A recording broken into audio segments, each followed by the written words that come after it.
Бирок мен Леби уулдарына алардын кызматы үчүн, жыйын чатырында кызмат кылганы үчүн Исраилдин бардык нерсесинин 1/10 үлүш кылып бердим. Исраил уулдары күнөөгө батып өлүп калбаш үчүн мындан ары жыйын чатырына жакындашпасын. Лебилер жыйын чатырында кызмат кылышсын, алардын күнөөсүн көтөрүшсүн.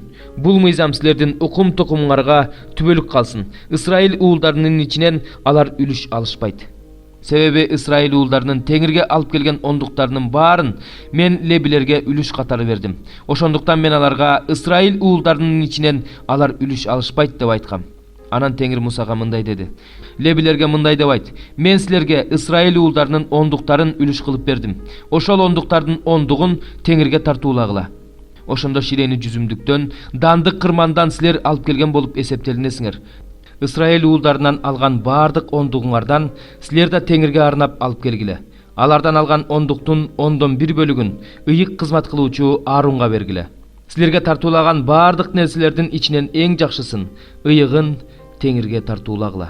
Анан аларга мындай де: силер эң жакшысын алып келгенде, ширени жүзүмдүктөн, дандык кырмандан лебилер алып келген болуп эсептелинет. Буларды силер үй бүлөңөр менен каалаган жериңерде жесеңер болот. Анткени бул силердин жыйын чатырында кылган кызматыңардын акысы.